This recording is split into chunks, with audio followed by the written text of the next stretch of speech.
Ele disse uma coisa que foi o que aconteceu comigo.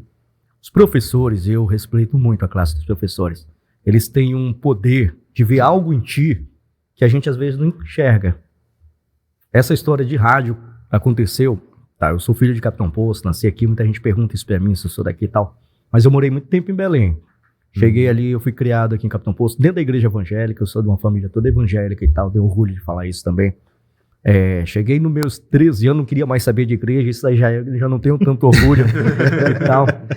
Aí comecei a dar trabalho, não saía mais ali da quinta, sexta série, começou, mamãe, eu vou mandar esse menino pra Belém. Me mandaram pra Belém. Aí eu cheguei lá, pra mim concluir meu ensino médio e tal, lá eu fui estudar. Tá, então a minha vocação, eu nunca tive nada com rádio, nunca tive. O Pablo é até diferente, eu já até conversei com ele, porque ele tem uma família e tal, enfim, que tem toda uma origem do rádio, mas eu não. Tá. Aí na sala de aula, eu sempre fui o cara que não fazia o dever de casa, mas na hora de apresentar, o Pablo até tá falando isso mais cedo, não fazia, e era eu que ia lá desenrolar, tabela periódica e tarará, e começar, eu era bom de desenrolar. O Pablo era aquele cara que segurava a cartolina e tu que apresentava. Exatamente isso, mais ou menos por aí. Eu era o da inteira. É isso mesmo, pois é. Aí eu ia pra frente do quadro e tal, e lá eu desenrolava, tabela periódica e tarará. O assunto que eu estudava na hora lá, ele já chegava na escola, na hora eu pegava aquilo, dava uma lida, ia pra frente e desenrolava. Eu sempre eu tive essa facilidade. Tu me deu alguma coisa aqui, essa água, eu tenho essa facilidade de vender ela e tudo. Enfim, um pouco estudo que eu faço sobre ela, eu consigo, tenho essa facilidade. E a professora viu isso em mim, ela disse, na escola ainda era Rossini, sabia que tu tem um talento contigo? Por isso que eu te falei do bruxo, que eu assisti ele falando isso, que os professores tal. Aí eu disse, que talento, professora? Ela falou, tu tem um talento grande pro rádio, pra ser radialista. Professora Roseni lá no... Enrola que é uma beleza, né? Pois é, eu enrolo... Ela sabia que eu tava enrolando ali e tal, ela sabia disso. Ela disse, se tu for numa rádio, vai dar certo. Porque a tua voz é bonita, ela elogiou e tal, e tu enrola muito. Tu consegue, por pouco que tu conhece, pelo pouco que tu conhece, mas tu consegue fazer a gente entender que tu tá falando algo que tem sentido dentro do assunto que tu tá apresentando. E tu na cabeça não sei porra nenhuma, mano. Pois né? Só enrolando e tal. Aí, só que aquilo entrou como uma luz na minha cabeça. Aí por isso que eu lembro do bruxo lá, porque ele falou isso, que os professores têm esse poder. Professora Rosini.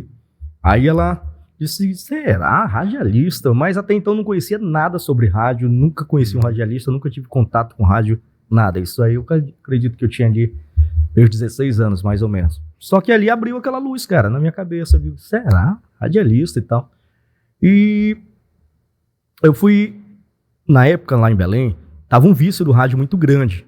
Tu entrava no coletivo, todo mundo tinha um Walkmanzinho, a tempo do Walkman e tal.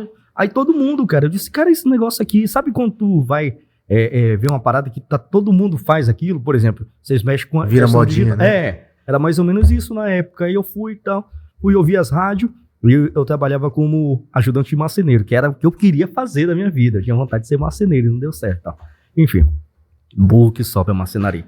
Mas aí eu tinha o tempo de ouvir, tinha um rádiozinho lá na marcenaria, e eu começava a prestar atenção nas rádios e tal. Aí, do toque que a professora me deu, eu fui prestando atenção como era que eles colocavam a voz, como era que eles faziam o programa e tarará. E eu fui só ouvindo, só na base do ouvir e tal. Aí eu gostei demais daquilo. Só que aí vem a segunda parte. Tu ter vaga numa rádio. Principalmente lá em Belém. Em Belém era complicado demais. Eu, naquela época lá, eu comecei a ouvir todas as que faziam sucesso. A Liberal, a Rádio Marajoara, a Jovem Pan na época também era bombada lá. Só que teve uma rádio que eu descobri que, enfim, foi aonde eu me apaixonei, foi pela 99. Cara, eu ouvi a 99 lá na época, e a 99 era até hoje é primeiro lugar em Belém, mas na época lá ela tava bombando, velho. Bombava mesmo que você, pra onde tu ia no comércio lá em Belém? Isso era em que ano? Todo mundo. Cara, acredito que era em 2004, mais ou menos. Todo mundo sabia decorar. Todo mundo. O prefixo da rádio e até a volta lá que era... está mais um campeão de audiência. E até hoje, né? Pois é, cara, e todo mundo sabia. Tarará. Eu me peguei e gostei demais da rádio. Pô, bicho, gostei pra caramba. E agora, como é que eu faço pra entrar nisso? Foi a pergunta que, pô, bicho, cara do interior, numa capital, conheço ninguém de rádio, não conheço nada desse universo e tal, não conhecia mesmo. Como é que Não eu tinha faço? nenhum pra dar uma peixada Não, e tal. quando a gente tem, né, por exemplo, hoje seria muito mais fácil, porque eu já tenho todo um currículo e tarará, meu amigo, por conta disso, eu sofri muito, tá? Aí, 16 anos eu tinha, lembro porque eu fui tirar minha reservista, a primeira reservista lá em Coraci.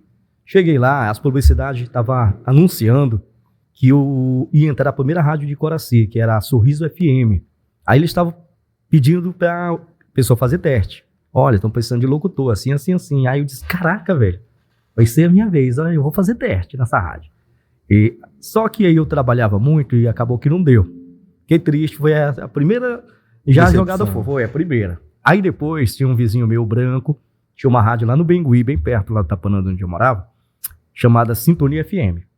Aí ele fazia correspondência, e ele disse, Helder, eu faço correspondência assim, pô, bicho, a professora aí, eu comentei a história, eu tinha vontade de trabalhar em rádio e tal.